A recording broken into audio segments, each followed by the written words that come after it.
We are relentlessly pressured to decide our entire future before our brains are even fully formed.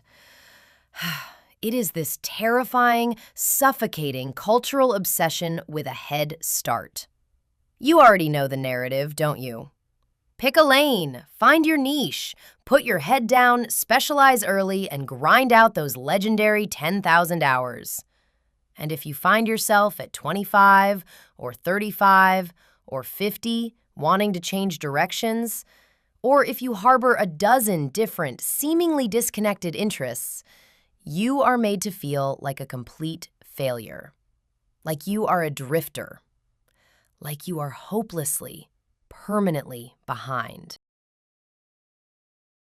But that crushing pressure is built on a deeply flawed understanding of how human beings actually interact with the modern world. We are applying a fake solution to a very real, very complex environment. The advice to just focus and specialize early is actually the exact thing limiting your potential, locking you into a rigid trajectory in a world that refuses to remain rigid. I was looking at David Epstein's work recently, specifically his research on human performance, and it entirely dismantled this cult of early specialization. He introduces this profound distinction between two vastly different types of learning environments. There are kind environments and there are wicked environments. A kind environment is perfectly predictable. The rules are crystal clear. When you make a move, you get immediate, accurate feedback. Think of a game of chess or learning to play classical piano. You move a pawn, the board state changes in a completely knowable way. In a kind environment, pattern recognition is everything. If you specialize early, if you drill the exact same mechanics over and over, you will undeniably succeed. The problem is that the entire traditional educational system is built to mimic a kind environment. It grades you on a rigid rubric. It rewards highly specific, repetitive memorization. It tricks you into believing that the real world will operate with that same comforting, algorithmic predictability. But the real world is not a kind environment. It is profoundly, undeniably wicked. In a wicked environment, the rules are messy, unwritten, and constantly shifting. The feedback you get is delayed or inaccurate or completely misleading. The patterns do not perfectly repeat.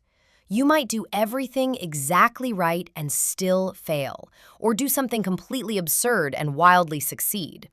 And in a wicked environment, the highly specialized brain, the brain that has only ever been trained to swing a golf club perfectly or solve one very specific type of equation, completely panics. When the context changes, the specialist crashes. They have no framework for ambiguity.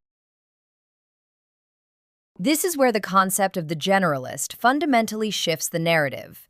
In wicked environments, which is where most of us actually live and work, it is the generalist who ultimately triumphs. Because the generalist has allowed themselves a massive period of trial and error. They have dabbled. They have quit things that didn't fit. They have collected polymathic skills from a dozen different, seemingly unrelated disciplines. When you force a human being to hyper-specialize at age 18, you are effectively cutting off their peripheral vision. You are narrowing their scope to a single microscopic point. But true creativity, true breakthrough innovation, almost never happens by staring harder at the exact same isolated problem. It happens through associative thinking. It happens when you take a concept you learned in an introductory geology class and unexpectedly apply it to a software engineering issue. School absolutely hates this. The educational machine categorizes that kind of wide-ranging curiosity as a lack of discipline. It punishes the very behavior that makes the human mind so remarkably adaptable. If you change your major 3 times, you are penalized. You lose credits. You fall behind the prescribed timeline. The system demands that you optimize for speed rather than optimizing for fit. It actively eliminates the messy, beautiful period of exploration that humans historically used to figure out what they were actually meant to do. Schools separate knowledge into completely siloed departments. Let's expand on the psychological cost of this. Why do we feel so guilty when we aren't specializing? Why do you lie awake at night feeling like an imposter because your resume doesn't look like a perfectly straight line pointing to a single peak? It comes down to a deep-seated fear of wasting time. We view our lives through the single metaphor of the paved highway. On a paved highway, every exit you take that doesn't lead directly to your predetermined destination feels like a devastating loss of mileage.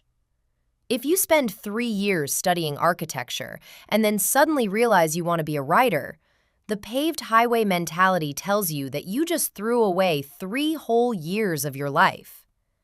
It tells you that you have to start completely back at mile zero. It convinces you that exploring a tangent is a catastrophic error in judgment. But human development does not work like that. The mind does not simply discard knowledge just because the formal label on your career changes. Those 3 years of architecture taught your brain how to structure empty space, how to balance tension and support, how to guide a human being's emotional experience through a physical environment. When you pivot to writing, you aren't starting from scratch. You are bringing an architectural framework into your storytelling. You are building narratives with structural integrity that a writer who only ever studied writing could never even imagine. This is the hidden superpower of the generalist.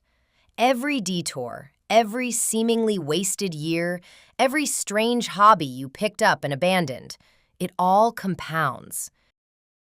It creates a deeply unique, idiosyncratic toolkit that absolutely no one else possesses. And yet, we spend so much of our lives apologizing for it. We try to hide our wildly varied backgrounds. We act ashamed of the fact that we explored. Look at the most complex challenges we face today. They cannot be solved by someone who has only ever looked at one microscopic sliver of the world.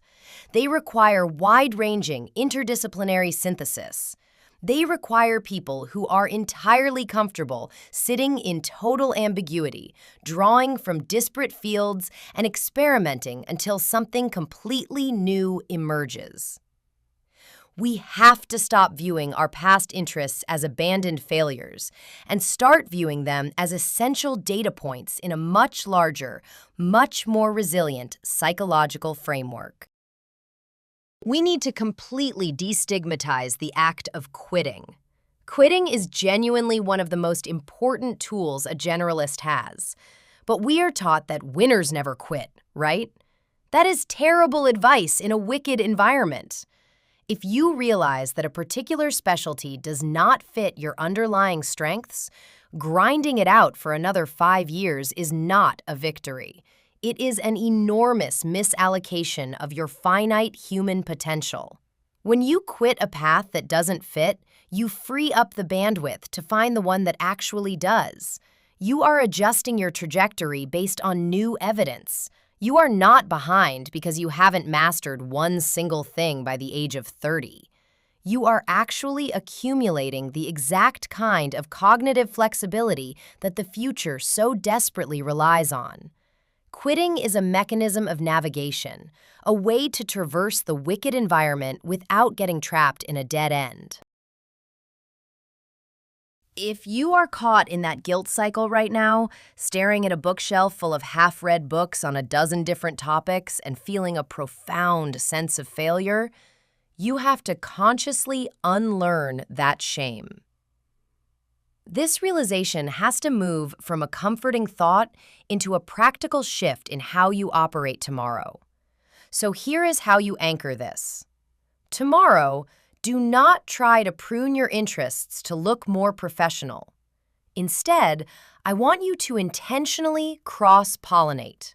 Take one problem you are currently facing in your main area of work and spend 20 minutes looking for the solution in a completely unrelated field. If you are stuck on a marketing campaign, look at the defensive strategies of ancient Roman architecture. Do not force a connection.